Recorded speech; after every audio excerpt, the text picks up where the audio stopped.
Hello, dear friends, guests, and subscribers to my channel and to Alexey's channel.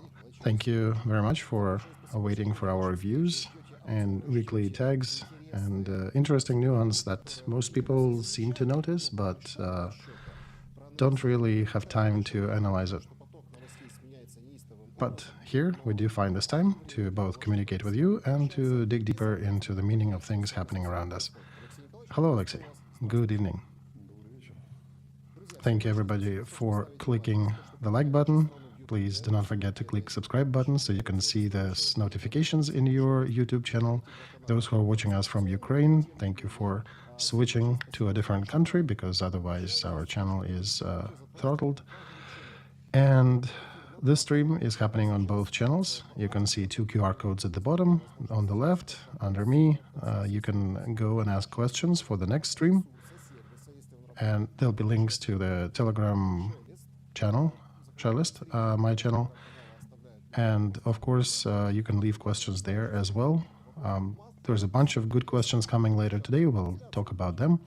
And we also streaming the chat live during our live streams, and you can vote and you can ask more questions there. So I would put there another question for a poll. It's non-scientific, but it's among our viewers.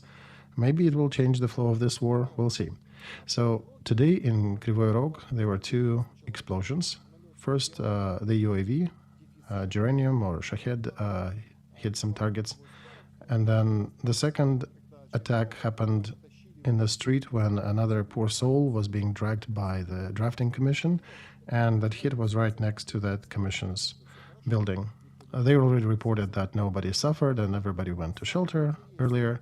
But what's curious is Russians targeting this building. So the question is, how do you treat and what do you think about Russian side attacking drafting commission in Ukraine? Option number one, Russians are getting too bold. Option number two, Russians are pushing it further to a total war, and this is crossing some boundaries. So likely it will change to something worse. And the third option is perhaps the war will be over soon. There are a lot of opinions, by the way, in the media, both and in the socials of private individuals, that the war soon will be over. So seems like people are really wishing the end of war upon themselves. And option four for the naysayers who say, no, there are no strikes on drafting commission facilities. Russia doesn't care about that. So let's vote. I'm curious what will be the leading answer and what would be your answer, Alexey, if we are talking about the targets of these airstrikes. Alexander, you want me to answer about whether it's a systemic target because they hit one? I would say let them hit 12 and then we can talk about whether it's systemic target or not. One is too random to discuss. If it's at least two strikes, then maybe there is something to talk about. And I do want to pose a question here. Why would Russia want to destroy our drafting facilities? Well, look, it is technically a legitimate target, right, Alexey? This is a military installation, and they are attacking military training facilities, right? Well, okay, it is some sort of a military goal, that's correct, but it has a very weak influence on things happening on the front. In the training facility, we already have somebody who was caught, drafted, or volunteered to get there, who already put on the uniform and is learning the military mastership in some fashion, and soon will be on the front. In the drafting commission, there can be a lot of civilians. There could be women going there to register.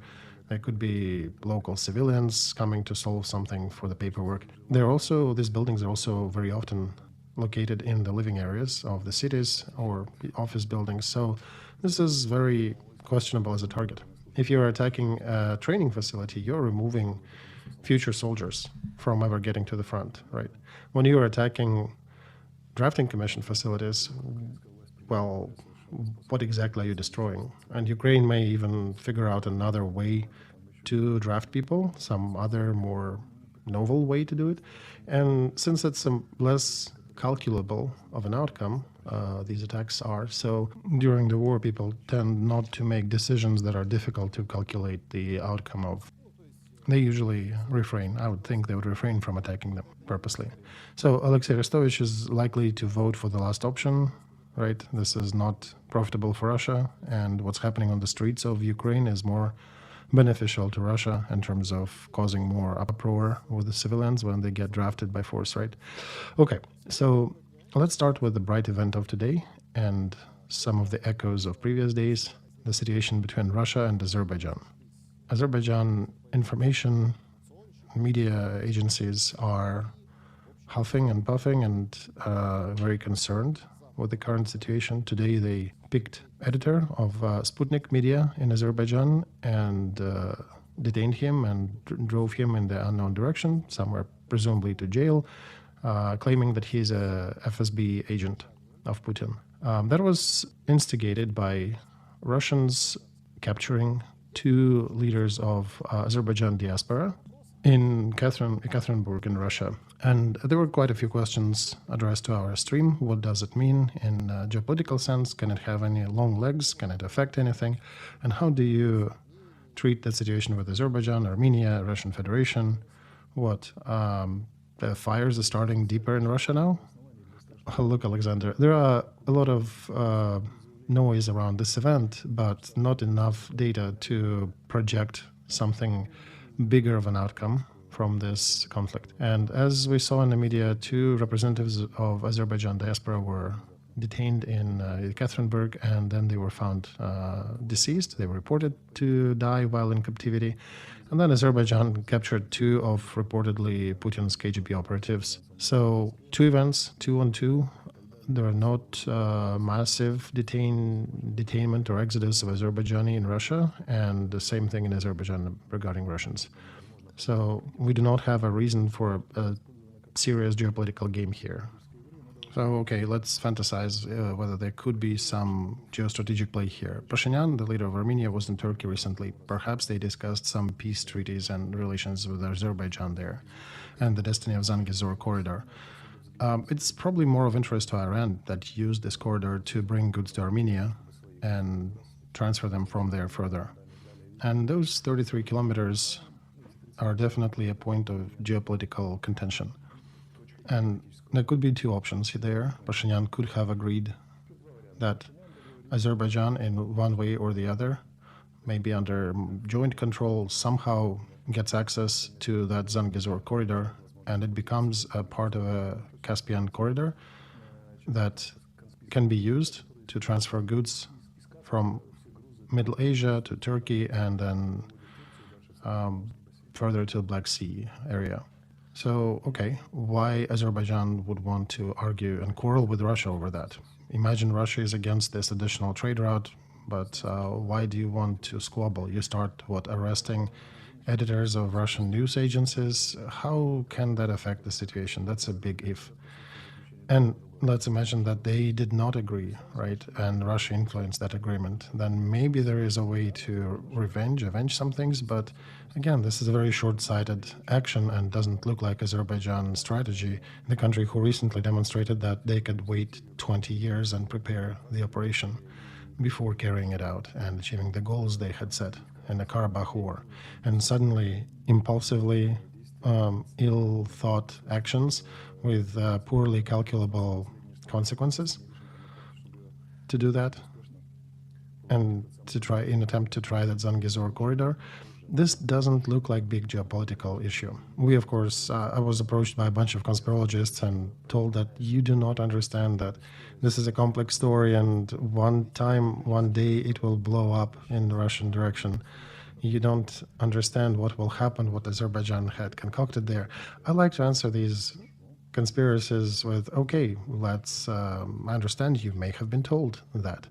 Let's see how events unfold, when we'll see big strategic actions and not big strategic talks and rumors. And that's when the actions make it worthy to discuss. For now, we have two arrested Azerbaijan citizens who supposedly died of unknown causes in jail, and two FSB supposed agents were captured in Azerbaijan. Right, as you paid attention, Alexei, there's 2 for 2, right? There is some parity in it. Okay, some people are screaming now that, look, that there's Islamization of Russia, Caucasus are encroaching. Alexander, this is the same as some people are basically huffing and puffing about this in Ukraine to draw attention away from the failures on the front. Sumy, UAVs, frontline crumbling. Where do we deflect the attention? Oh, look, Russia has conflict with Azerbaijan, maybe. What will happen? Oh, Russia will probably lose because Turkey will likely get engaged. And I only want to ask a delicate question here. Why would Turkey and Azerbaijan want to escalate? And okay, they decided to take Zangezur corridor by force, let's imagine, or maybe even capture the whole Armenia. Why do you want to expunge and exile Russian diplomats from Azerbaijan and lower the status of negotiations? How does that affect the strategic operation? To the contrary, if you want the strategic operation to be successful, you would probably want to hug them to death and tell everybody that you have complete and full understanding. That would be very Eastern-like, very Turkey and Azerbaijan-like. This is what wise people in the Central Asia do. And then there probably would be, some public events with more media coverage and deflection of things happening. And then all of a sudden they wake up and the Zangezur corridor is already taken. And when you start quarreling and start increasing the degree of hatred and attack certain people, and only then you go and conduct the operation, that's the route for idiots. Neither Azerbaijan nor Turkey leadership can pass this test for an idiot. They're not. They're pretty strategic and smart usually in their decisions, so I do not see them trying to do that. And for now, we have a tragedy of 2 dead Azerbaijan citizens taken into captivity in Russia and found dead, reported dead after, and 2 supposedly Putin agents captured in Azerbaijan. Where is that, by the way, coming from? All these news are coming, all these rumors are coming from Russian military correspondent channels who love to hype on things military, who usually hype it on, look at this Azerbaijan, that puny little country is attacking Russia, Azerbaijan, you don't understand where you're going to, where great Russia will trample you. And we also have a lot of media in Ukraine screaming about these events, about, I call it the purple ray, as we discussed that book before, that this fantastic Azerbaijan strike on Russia will maybe split Russia into 2 halves, and our UAVs and our spiderweb operation will finish it, and everything will be burning there from Finland to Vladivostok, and Russia will crumble and will be so successful that we'll conduct another decolonization forum, we'll take more money on the West for that, and everybody will be conquered and Ukraine will prevail. Again, typical rhetoric of our Ukraine media.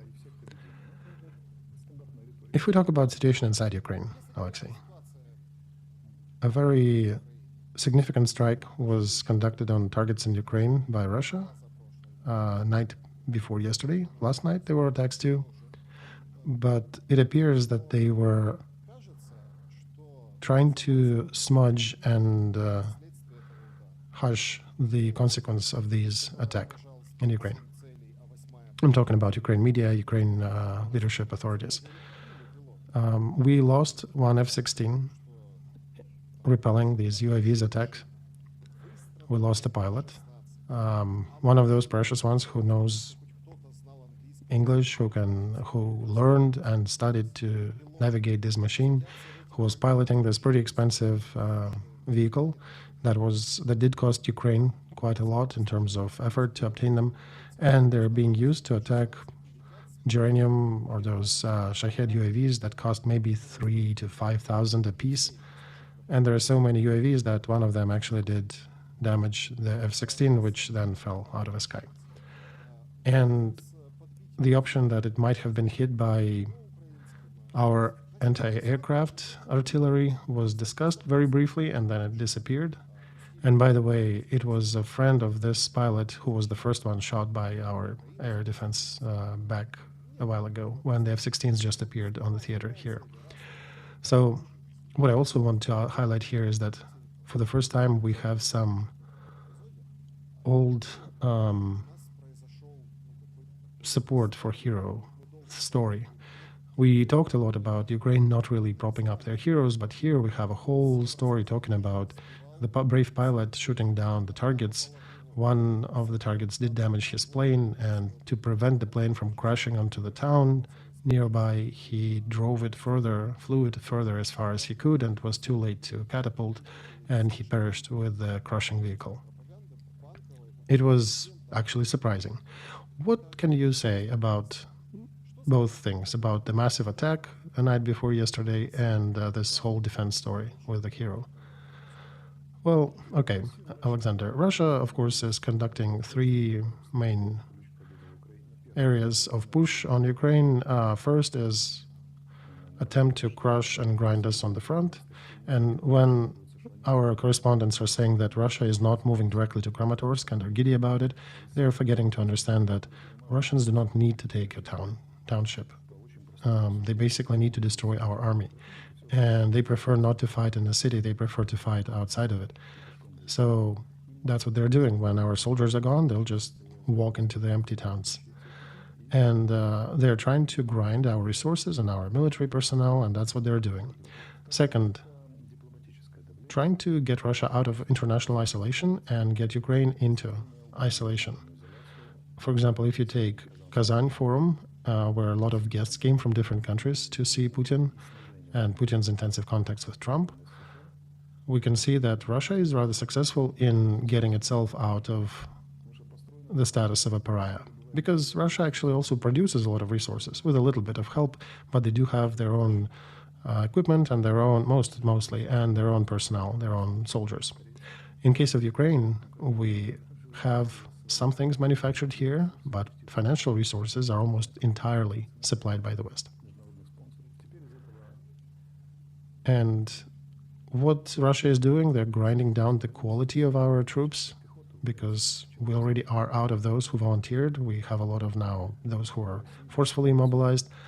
And in Russia, they do have volunteers, paid contractors, right? But they're still coming.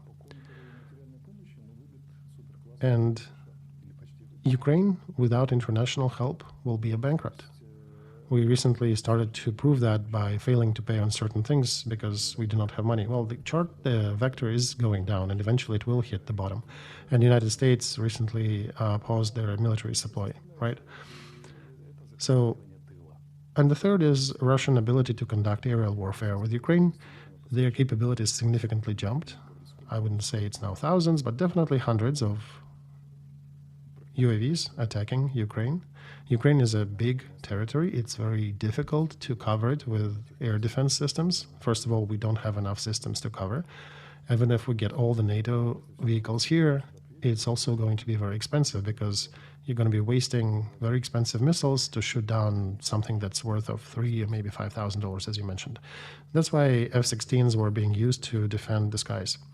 And it's one of the modifications of F-16 that is specifically designed for aerial defense. And its main application is not even to attack Russian jets in the sky, even though we had some of those episodes we even succeeded in hitting Su-35s with it. And what is happening, we are seeing the second or even the third F-16 getting destroyed in the sky of Ukraine during repelling the attack of UAVs and other vehicles that Russians use to attack us. And imagine that deadly soup in the sky of UAVs flying in, F-16s trying to destroy them, our aerial defense systems also shooting everything down, and that happens at night, in the night sky, where there are probably hundreds or at least dozens of different targets. You're jumping from one to another. Your UAV, your air defense system are also working down from the ground into the sky, and you're always exposed to that risk, knowing that some of your friends already died from that fire. That puts additional stress. And given that our pilots did not have too much time to practice combined maneuvers at night, defending facilities, defending our territory from those UAVs, it's a difficult task, and our pilots are learning it as the war ensues. I would give medals of heroes to all of these pilots. So no qualms about the pilots themselves. You have to have the balls of steel to go there at night under both friendly and enemy fire to try to destroy it. And you need to know how to manage the jet really well in the dead of the night. You're being shot at from the bottom, not directly at, but there is a risk. There are these UAVs trying to find their targets, and there are also your friends around in the same F-16s rushing around destroying targets. So the fact that the pilot got the medal, they got this award, I think it's well deserved. The other story is what propaganda is doing with it. Everything would have been good if they did not use the phrase that he flew the jet away from the peacefully sleeping city. It was back in the Soviet army days, back in the 60s when, if you remember that, there was a song about a pilot dying, trying to save the town and flying his jet into the ground as far as from the township as he could and dying in the process, heroically. So using that story 60 years after it was invented, and it was already used several times during this war, they could have made a different version of it. They could have verbed it differently. But it generally smells of the propaganda from the Second World War times when Costello piloted his plane into the enemy's column, or other pilots could not eject and tried to save their people on the ground by smashing the plane into something further away from them. So this story kind of stinks. It's this propaganda story. You can maybe use it once, but don't use it regularly. I can imagine that, okay, maybe in real life he indeed piloted the plane away. Maybe indeed that was the thing that happened. He did direct it away from the township below.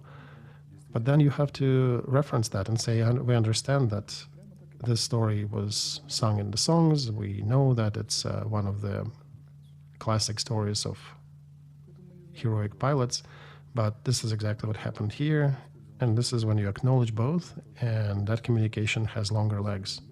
And this is not some rubber stamp. This then becomes a very proper communication.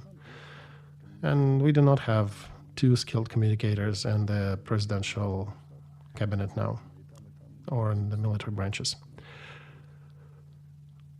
All right, Alexei, about communication. This is indeed pulling apart, psycho-emotional pulling apart of people who follow the line of the front and are concerned.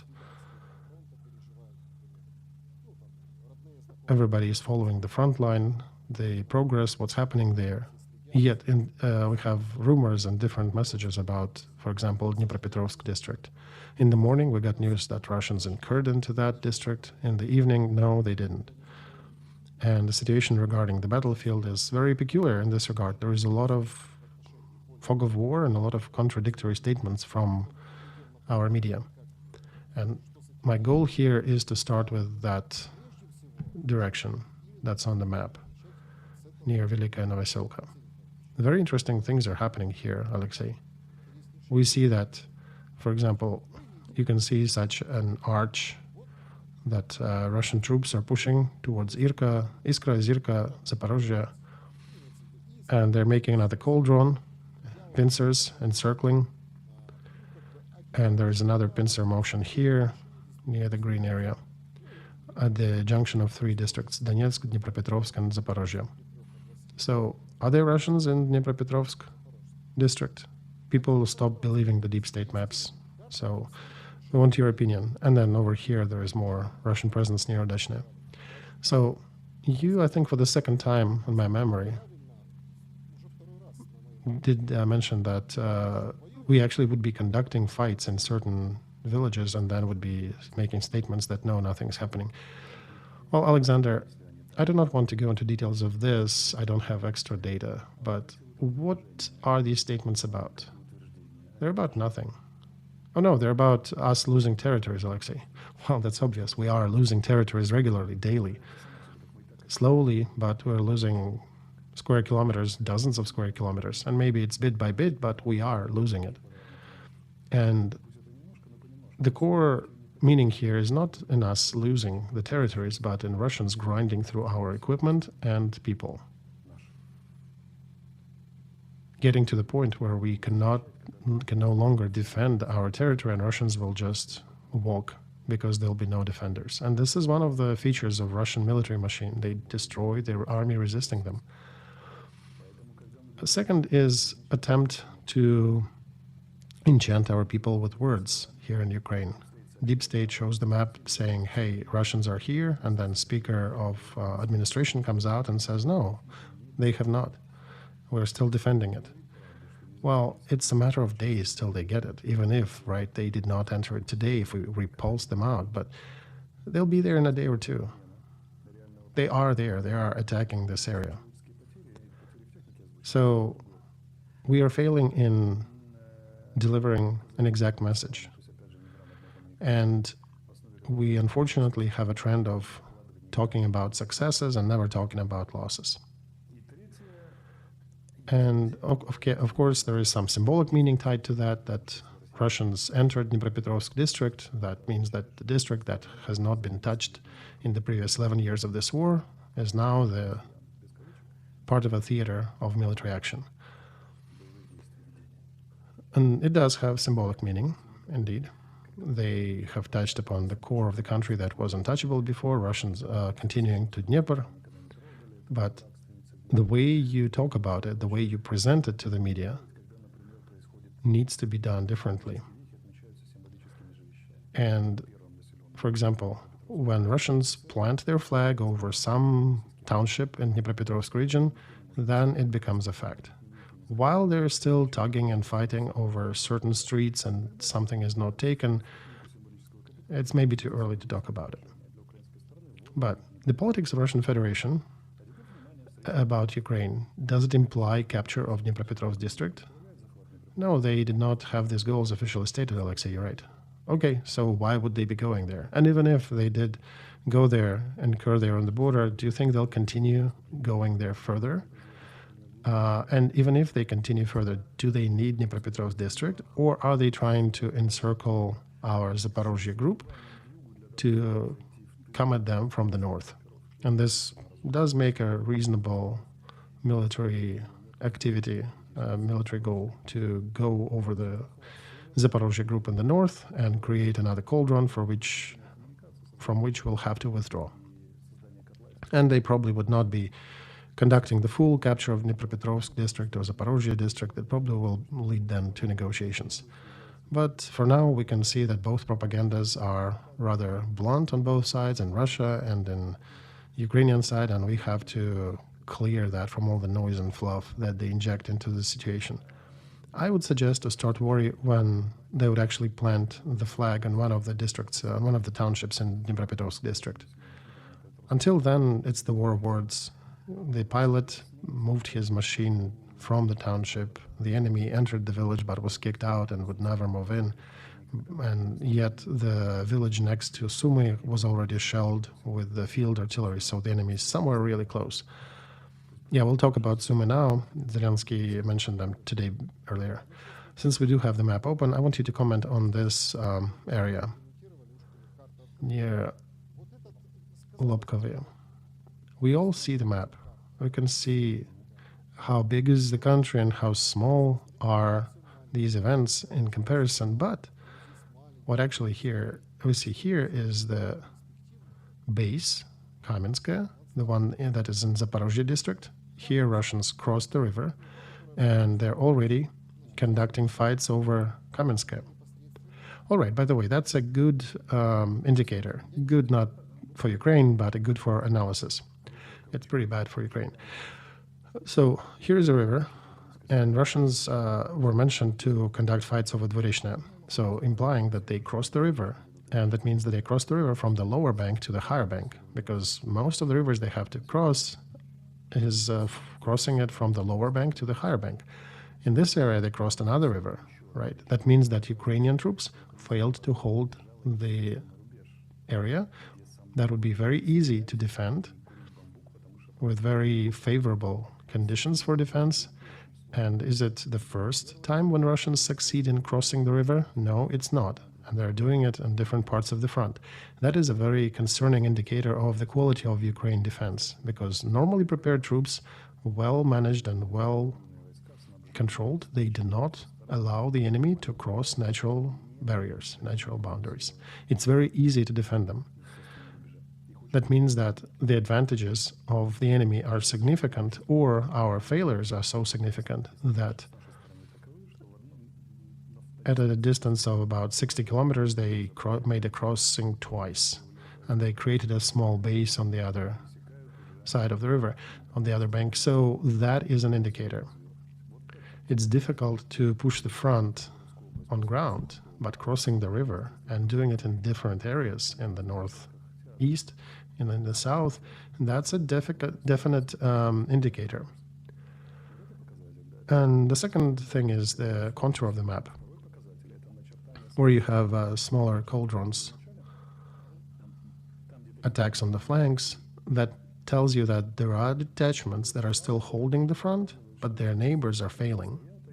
So overall, our defense is suffering with the significant drawbacks that allows our enemy to push through and encircle our detachments and create pincers. This is the sign of a very low quality of defense, implying not enough personnel, not enough equipment, and very poor leadership, poor management. And when Syrskyi is telling us, look, we created the system of corps and now we'll go into counteroffensive, and poor journalists who do not understand things about military, they are nodding their heads and writing articles about counteroffensive and new corps, I would allow myself to upset them a little. What we can see on the map now, whether there are corps or not corps, doesn't matter. This is an indicator of significant issues for the defending side that is failing to defend very defendable areas. It means that our defense is now acquiring the quality of a patchy defense. In patches, we cannot defend the whole line. Alexey, I think I start to realize a few things. I'm following my emotions of surprise. I heard today also another media in Ukraine stating that we do not need trenches. Our troops need to fight in foxholes. Russians do not use trenches. Ukrainians do not use trenches. Everybody is fighting in foxholes because this is the specificity of this war. There are drones, UAVs, robotic things, and supposedly some futuristic warfare happening. And people who are not familiar with military work, with military details, specificity of operations, they perhaps can fall for that. They may start thinking, well, yeah, trench is more difficult to dig, more difficult to maintain. Okay, we spent some money on them, and yet we didn't get any trenches. So how do we defend? We put everybody in foxholes, 1 or 2 per, and let them have little dugouts. And this was the message about Sumy district. Syrskyi was talking about that. Zelensky was talking about that, saying that we stopped Russians, we hit them in the teeth, and they're not attacking. Okay, let's split that into 5 segments. Let's clarify and separate. First, in order to understand the whole message, you need the whole speech. I did not listen to this one, and it's difficult for me to discuss excerpts. I don't think it's fair.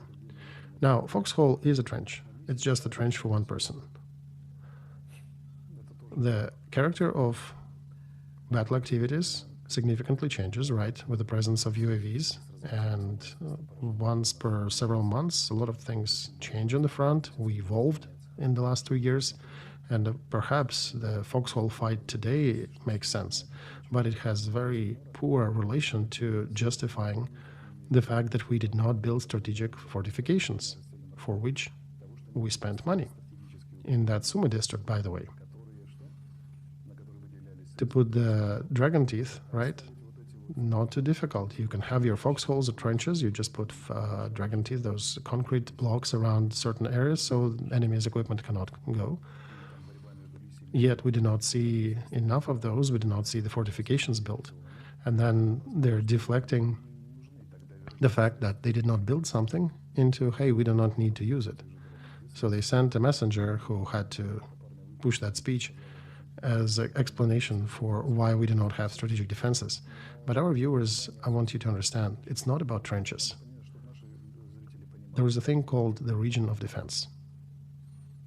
And it is built on fortification installations. The most simple ones is the trench, right, or a foxhole.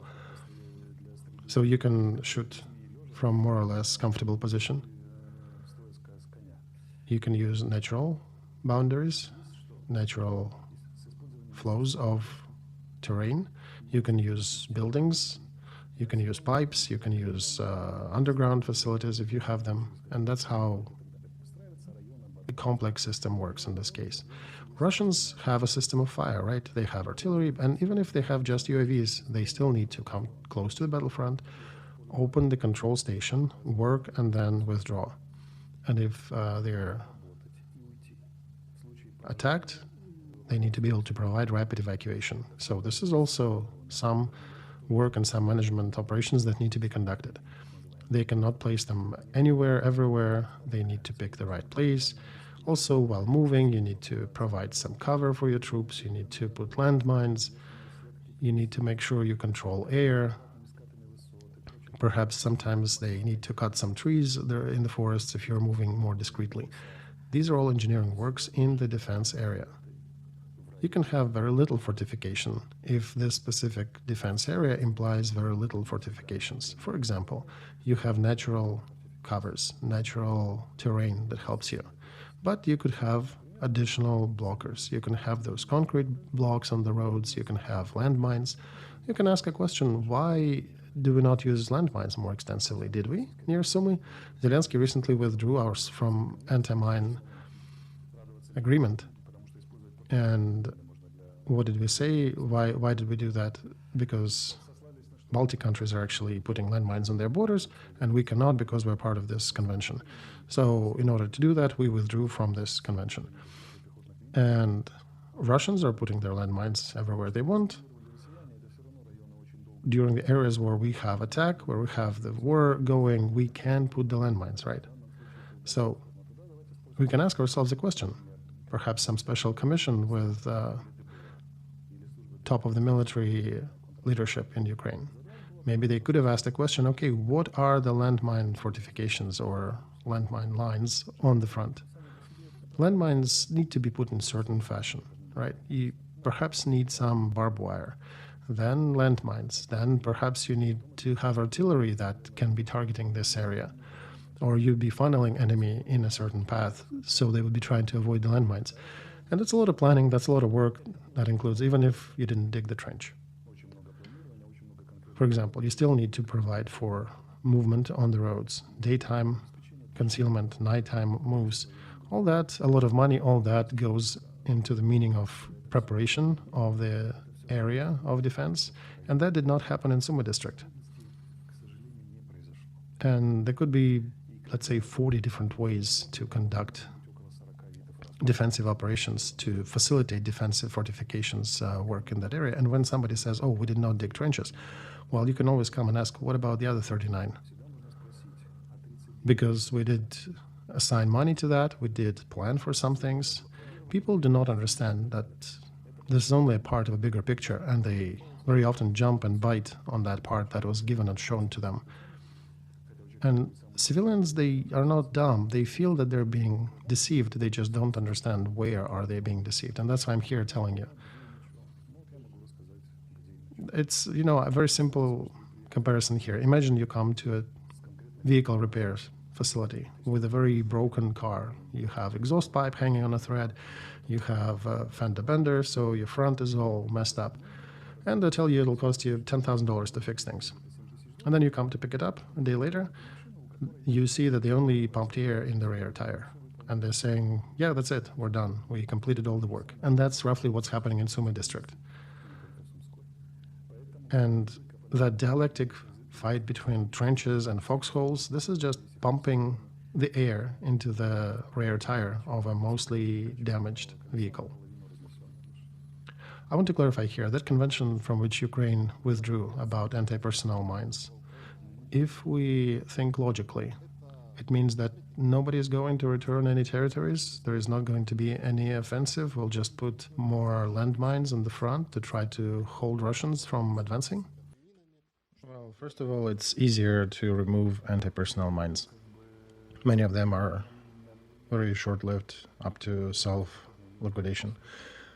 It's a rather difficult problem of minesweeping, and in an earlier Minsk group before the big war, we've been calculating how long will it take to minesweep the entire Ukraine. So we calculated that if you gather all the minesweepers, all the professionals from Europe, and send them just to sweep all the mines from the Donbas districts and on a smaller war theater at that time, that'll take us about 40 years. Now, again, what's happening now and the amount of unexploded ordnance, this is through the roof. On the other hand, we do know that Soviet Union actually conducted these works after the Second World War in a very short time frame. They towed all the military equipment from the fields and mineswept. And by the way, that's why armies usually after the war do not come back immediately to their barracks and are not getting dismissed. They actually tasked with closing and cleaning and minesweeping of different districts and different previously fought over areas. But you are correct, noticing that this is not a sign for counter-offensive. And when the country is leaving international convention for the arms that are exclusively defensive, that tells you ballpark the story, right? Of course, you can put the landmines and then make the passes through them for your troops for the counteroffensive, but in general, that's a strong signal, like everything that we observe. All right, that's very specific answer. Thank you, Alexey. Another question. Many people are talking about perspectives of negotiations. Peskov is saying, Putin's speaker, that there are no negotiations. We do not know when the next round will be. Kellogg came out at the beginning of our stream. It was their morning, I guess, and he's addressing recent Peskov's commentary, stating that Peskov's comments are Orwellian, and the statement that United States and Russia are slow-walking negotiations are baseless. President Trump is the proponent of progress and ceasefire and immediate gathering at the table to discuss issues of the war. Russia cannot sign peace deal while they're still bombing civilian targets in Kiev.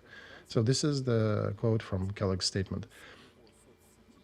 Do we have any impression from this, any message in this, that there is nothing that can be renewed in terms of negotiations, maybe start a third round? Zelensky is demonstrating that he's not going to waver, and Russia is not liking that stance either. They're pushing with their agenda. Listen, Alexander, no negotiations are or can be meaningful until the end of summer-autumn phase of this warfare. Negotiations are continuing because prisoners of war exchanged, the bodies are being returned, so there are unofficial conversations happening, and I can tell you they never stopped, even for a day since the beginning of this war, since February, back in 22. But official big negotiations, yes, they are paused, and both sides are using this current state to try to propagate their own ideas, to push their propaganda on people. And Trump's administration really did not expect so much pushback from both, from Putin and Zelensky, in regards to stopping this war. And by the way, Trump is also being questioned. Why are you guys wasting our money, wasting jets, flying to these negotiations, trying to gather those two sides there, while none of them want to participate in it or want to proceed with it? So Trump also doesn't want to be present at the theaters where, or the events where nothing is happening. He's usually trying to push his brand that where I am, there's victory. And there's nothing, I don't think we should expect any changes here until the end of autumn. Russia is trying to push deeper into our territory, maybe get to Kramatorsk, maybe capture some significant township. maybe capture a full Donetsk and Zaporozhye district.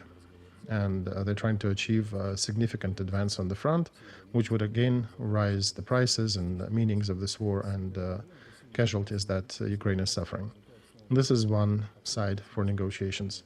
There is a hope that Ukrainian side might become less aspiring to return back full territories and not take too stern positions on negotiations, but I am doubtful. If Ukraine somehow succeeds in counteroffensive activities, then Zelensky will probably huff and puff and say, why should we sit down and negotiate if we're successfully pushing Russians out? So, plus there is also aerial campaign. I think by autumn, Ukrainian citizens will be rather concerned with the results of this aerial warfare.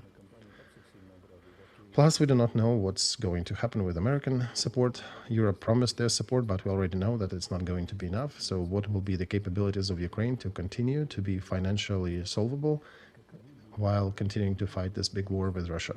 And what will be our budget like at the end of the fourth financial quarter?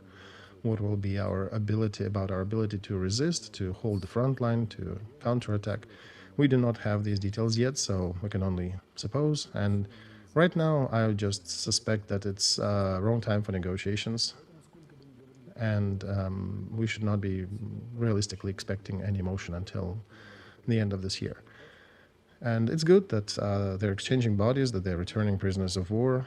All that is fantastic, but these events have very little relation to the ending of this war.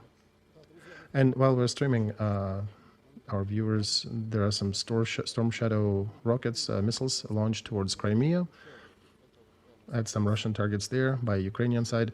So, oh yeah, right, Alexander. So that once again outlines the fact that Russia is gathering their troops on the south, trying to capture some territory there, and Crimea is their support territory. That's where they stage all the equipment and troops. And that's why Ukraine is intensifying their attacks on Crimea. Yesterday, we were taking out some of the air defense systems, and today, with a cleared approach, we're taking probably the warehouses and equipment stockpiles. But ballpark, it doesn't change situation for Ukraine in this war. No single operation can affect the flow of a war as large as this one, and only gradual accumulation of successes can affect the flow, the vector of this war. Even if Ukraine somehow manages to very successfully hit big targets in Crimea, this might slow down the Zaporozhye offensive for Russia, right? Maybe push the dates beyond what is planned. But there'll still be a clash on the ground. There'll still be fight for isolation of Ukraine from international aid and diplomacy. And the results of aerial campaign are still to be seen as Russians intensify their efforts too. So I suspect real negotiations, unless some black swan or miracle happens, right? You always have to reserve 2% for that. Real negotiations likely will not commence until November. And the second matter is, what do we talk about? Putin made a statement that we are supportive of negotiations, but the positions of both countries are diametrally opposite.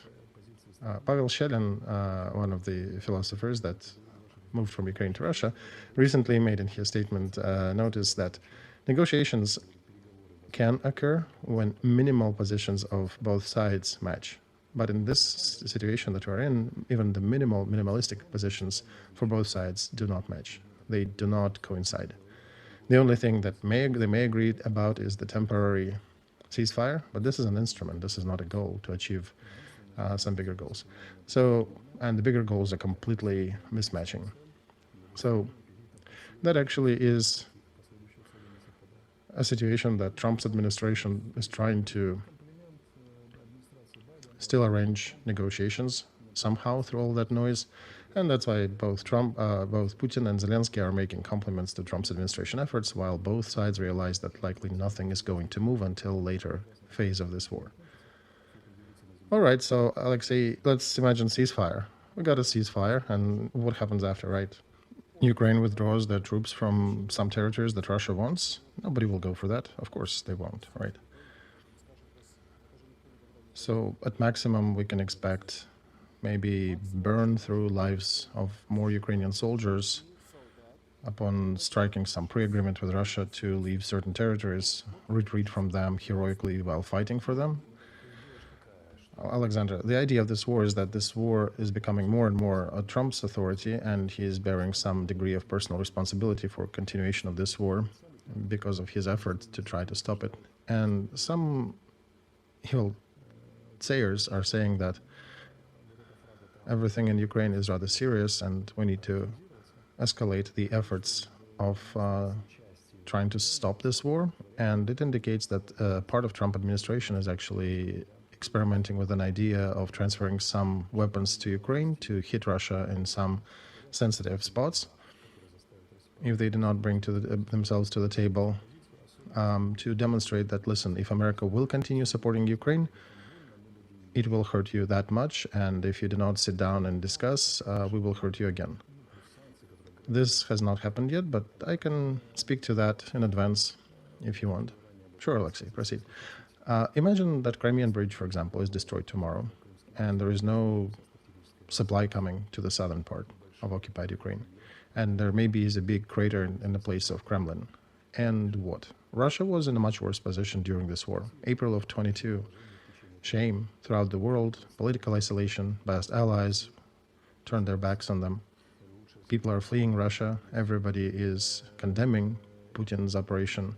Exports are interrupted. Even China is not supportive. Very difficult to continue production of military equipment. There is no mobilization. Russian forces are minority on the front. Kharkov, Kherson operations in Ukraine.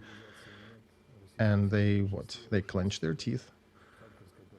They conduct mobilization. They figure out the situation on the front line. They reinforce their positions, and they make significant decisions economically to intensify manufacturing for the wartime. So they make some big strategic decisions that allow them to move this lever in their favor.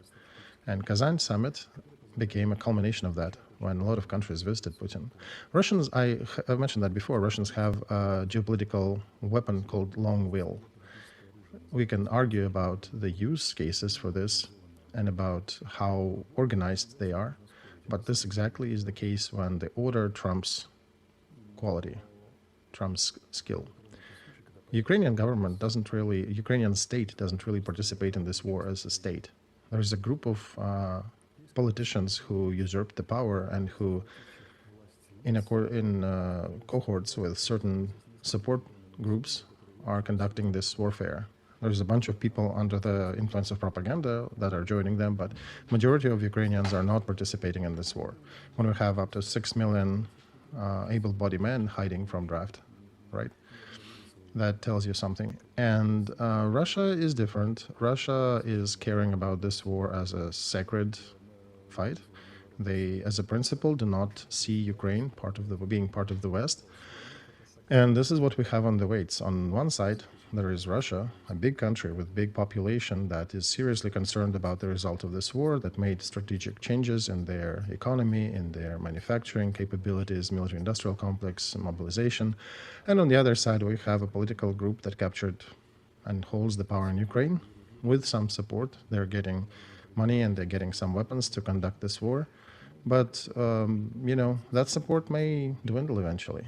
And how long can you fight? Oh, Alexey, that support may not even finish in the foreseeable future. Well, I don't think it'll really stop. Recently, we had, Minister of Foreign Affairs of Germany, John Wadephul, and he's saying one day Ukraine will join NATO, and that's it. They recently had a summit of their NATO. They stroke Ukraine out of the agenda. No formulations, hidden and shuffled outside. Zelensky came, met a few people, and took a picture with Trump and showed some of the photos that he likes to show. And then German minister comes to Ukraine and says, if Russia thinks that we will stop supporting and supplying, we will not. And Zelensky is asking him also on cameras, please affect those fellas in Budapest. Slovenians and Hungarians, they are making some operations, logistics difficult for us, and thus, therefore, helping Russia. And the minister is saying, sure, we'll help. So it's interesting. While Trump was visiting them, everybody were bowing to and supportive of his ideas. The moment he leaves, it's like in that saying, cat leaves the house, mice go galore. They're singing that song again, that they'll be fighting with Russia, they'll be supporting Ukraine endlessly. It seems to be a never-ending story now. Well, look, Alexander, it is pretty straightforward. If the story continues in perpetuity, we know what's going to happen. Russia already said that they're ready to fight for 20 years if necessary, and they are likely going to continue. What will happen in Ukraine? You'll see the draft of students. You saw some legal motions now that all the students will be made to take ROTC training during the university days, and as the result, they'll end up being draftable. Yes, they say they have to go through from the first to the fourth year. Somewhere in that window, they need to take ROTC classes, but it can be tweaked down to the bottom of this frame. And on the first frame and the first year, they take ROTC. And then, if somebody fails on their exams, with the exam results, they might capture them there and say, here's a fella from the drafting commission waiting for you, and you can, for example, sign this contract and get this money, or if you don't want to, we'll take you by your hands and lead you gently to this bus over there, and you will serve without any contract. And that's how they can probably get 30 to 40,000 people. Russia also does that. Russia does with less enforcement. They just offer money and they get enough 30,000 per month. Then later in Ukraine, they'll get 2 young women and they'll try to present it as it's a non-frontline position. What you're going to be afraid of? We can pay you money and you will stay fighting in the warehousing facilities, and you can be drivers. And if they'll be asking that, well, wait a sec, UAVs do strike these targets too. Well, we are a country at war. Everybody have to take risks, the boys and girls.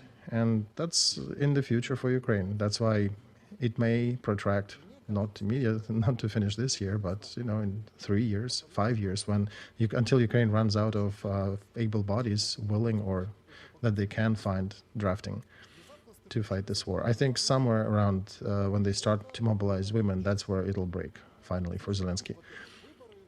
Alexei, it seems to me that we are not fully informed about some elements. It's my feeling. I don't know what's happening there, but I'm noticing something. Suddenly, Stefanchuk is talking about elections. First of all, elections, we're preparing the law that we'll adopt. Of course, we are talking about conducting elections in the peacetime, not during the active warfare phase, because, if we are conducting elections, Russians may start attacking our precincts and our voting locations, and we do want everybody to vote, both Ukrainians at home, Ukrainians at the front, Ukrainians who left the country. We need to make sure that we somehow can account for Russian possible interference, and Russians would not affect the way we vote or the results of this voting. So that kind of rang a bell in my head. In the meantime, they're also trying to change Syrsky and Umerov. Bezugla says she'll join the opposition if Umerov and Syrsky will not be removed.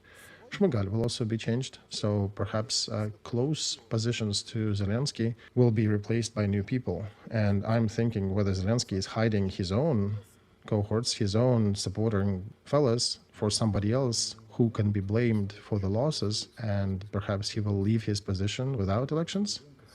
Oh, no, Alexander. I looked at the list of a new government. I think he's putting very much closer people, if anything, into this new cabinet. Yulia Sviridenko is one of the most close people to Zelensky and his political group.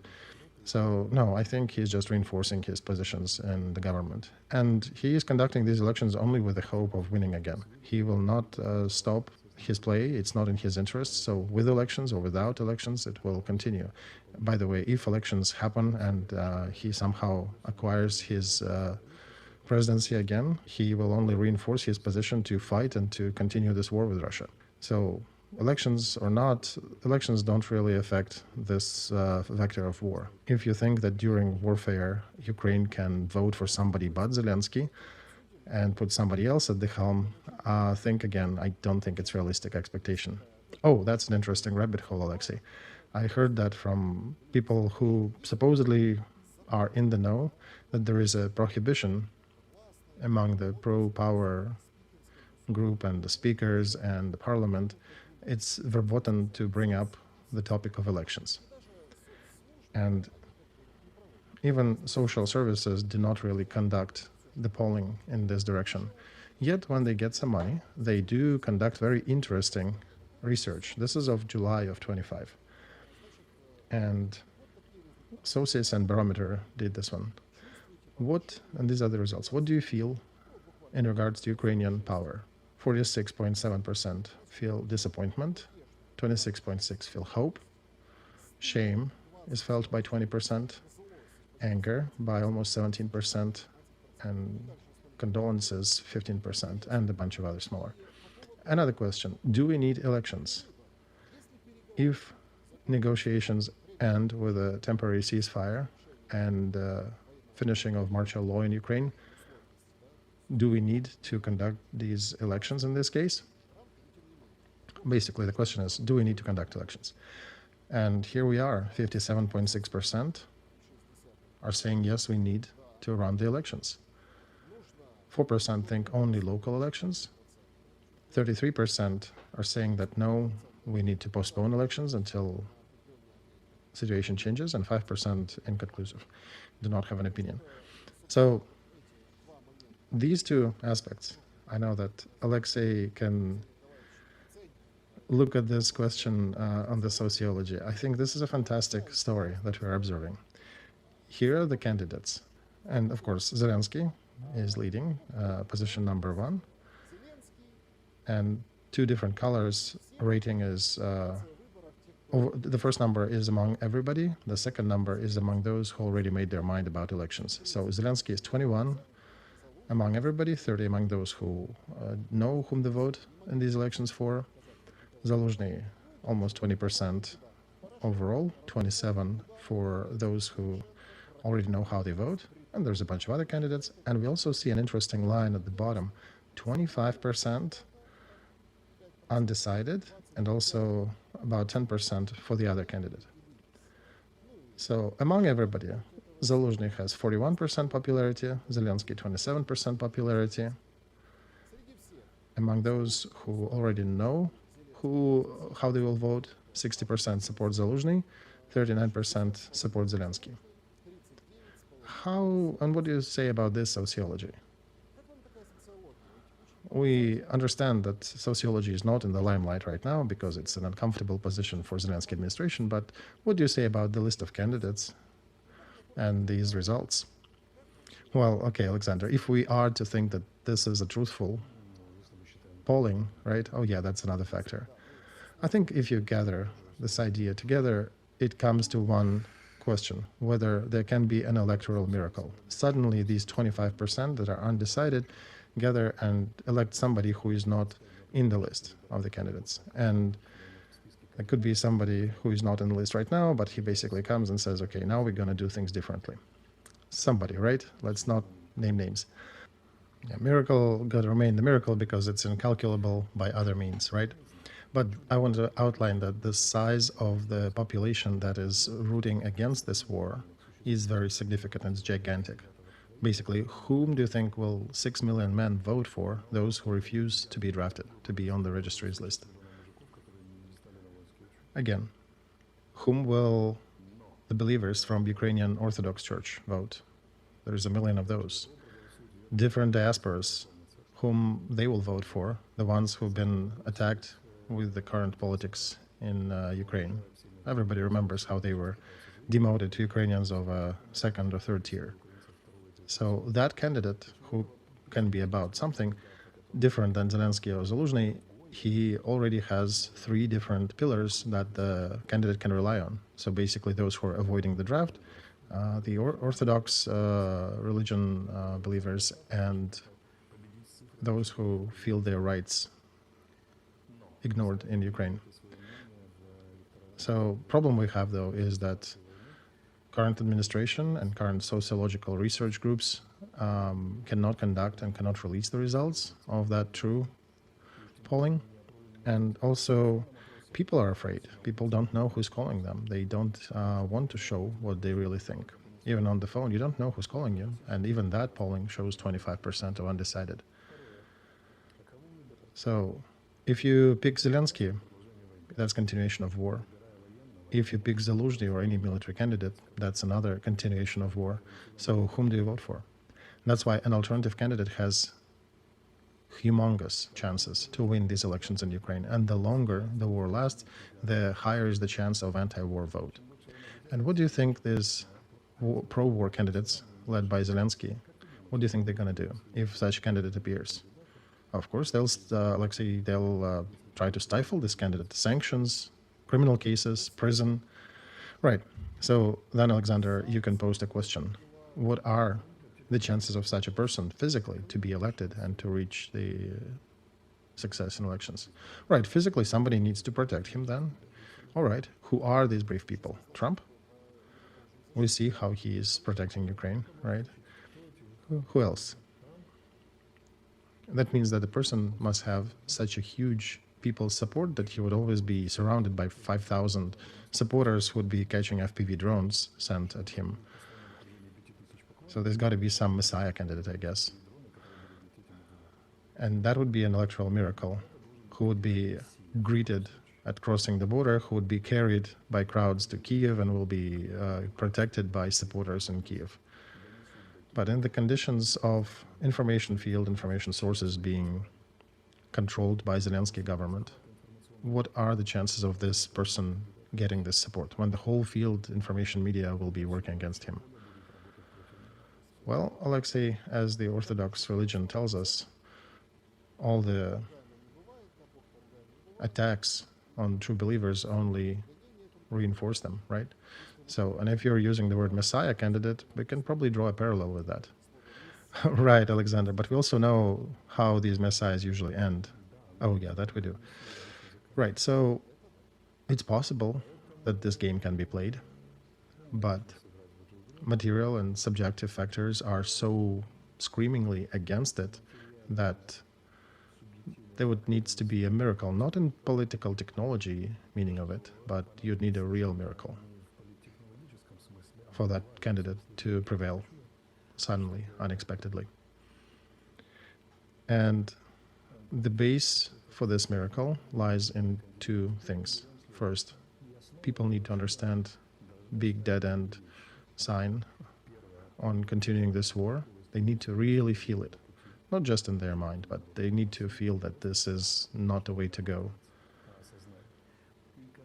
And there's got to be a chance for that figure to gather this anti-war impulse and become the focal point of it. And the person needs to demonstrate practical means. How do you stop this war? Or if the war ceasefire already achieved, how do you preclude further hostilities? So the person would need to go communicate with Putin's government in Russia, or whichever it will be, needs to go to China and negotiate with China. So basically people need to see that person shaking Putin's hand, shaking Xi Jinping's hand, and shaking Trump's hand. And everybody, all these people also need to come out and say that, yeah, there'll be no new war. Is it technically possible? Yes, it is possible. If, of course, Trump, Putin, and Xi Jinping agree between themselves that this is the candidate and we will protect him. Is it doable? Yeah, it is technically doable. It's feasible, but it's going to be a lie if we say that it's easy to organize, that it's an easy way to do it. And by the way, that candidate will never be reflected in sociological polling in Ukraine. Zelensky will be winning over Zelensky, Zelensky will be winning over Zelensky, and the miracle will be a miracle because the candidate would not even be in the polling. Like it was in Romania, by the way, when a candidate was not present in polling. He was on the lists for voting, but he was never in the sociological poll, and he still won. So yeah, it is possible, but that would be from the class of true miracles. And if the history can find a kamikaze who can, with a light heart and God on his shoulders, try to go for it, and we can wish Godspeed to such a candidate. Whether he will achieve even the point to register in the election commission, that will be a miracle if he gets there alive. And he'll be a big target for all different parties in Ukraine. And how much oppressed people can protect such a candidate? I'm not even talking about them taking it to the streets in the country where the rights of people are trampled and they're scared It is difficult to estimate. It definitely will not be in sociological polling. Alexey, I know one person who was not presented in this polling, who is whom they continue trying to assassinate his political career, his economic situation, and maybe even physical, right? And he's being attacked by both Russians and Bankova Street in Ukraine, and administration of the president there. There is such a person, right? Yes, there is one. And, you know, let's put dots here. And I understand the pregnant pause here. Let's, yeah, Alexander, let's wait and see how it will unfold. End of the first hour.